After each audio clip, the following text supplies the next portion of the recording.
Hello friend, welcome to my YouTube channel कुटूज़ fire में। दोस्तों, आपने अक्सर सुना होगा लोगों को बोलते हुए कि लड़के रोते नहीं हैं। क्या लड़कियों की तरह रो रहे हो? यह लड़कों को बचपन से ही बोला जाता है। आखिर क्यों? लड़कों को अपने इमोशंस शेयर नहीं करने दिया जाता है। क्या है इसके पीछे की कहानी? आइए जानते हैं रणवीर अलाहाबादिया के पॉडकास्ट में आए विकास सर से।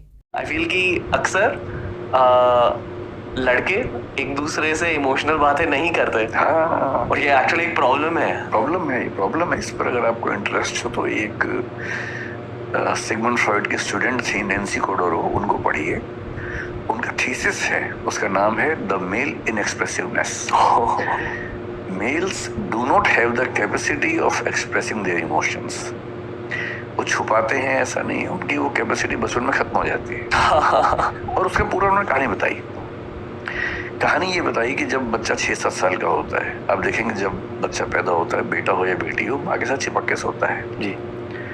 तो उसको माँ के साथ बड़ा सुकून मिलता है। उसको लगता है कि यही मेरा संसार है, क्योंकि माँ उसकी सभी जरूरतें पूरी करती है, तो उसको कंफर्ट लगता है वहाँ।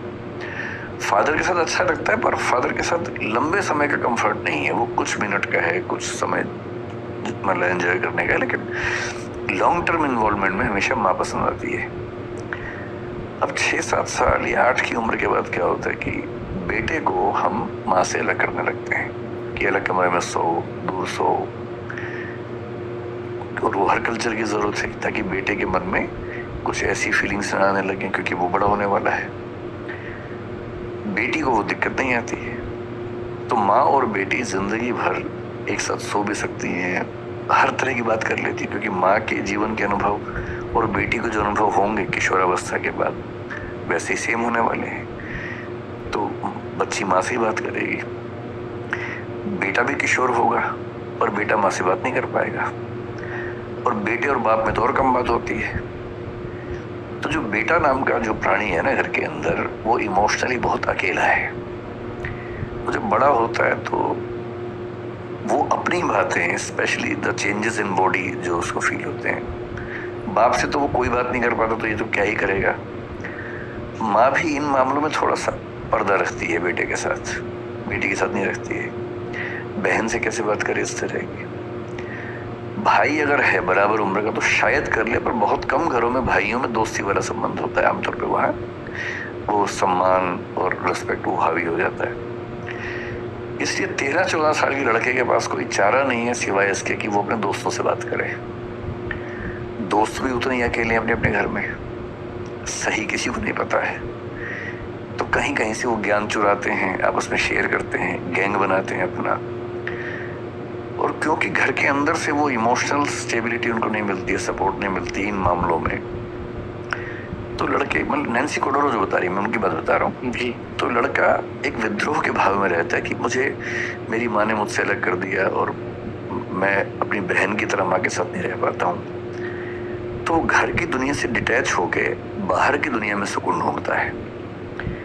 इसलिए आप देखेंगे जनरली लड़कों के लिए पैसा, रुतबा, पावर, बड़ा घर, बड़ी गाड़ी, इसकी जितनी वैल्यू है जनरली लड़कियों के नहीं होती है, क्योंकि वो घर के माहौल में अपनी माँ के साथ, पापा के साथ जितना सुकून उनको मिलता है, तो इनके लिए सफलता के मायने जनरली अलग रहते हैं। वो सफलता प्यार मोहब्बत में ज़्यादा देख पाती हैं।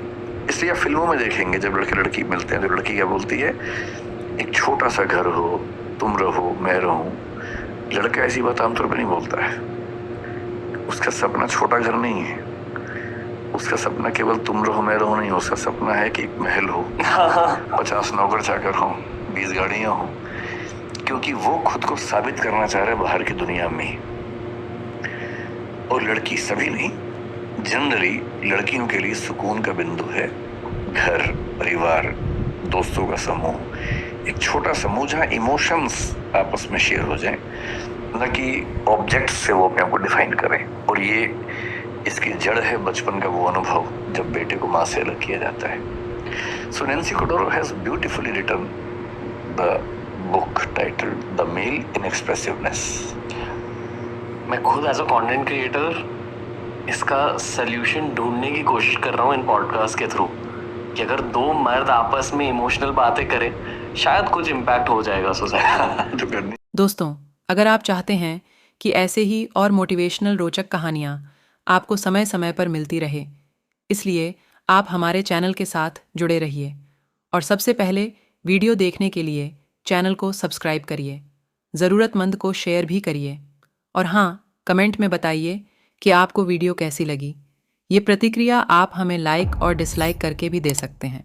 धन्यवाद।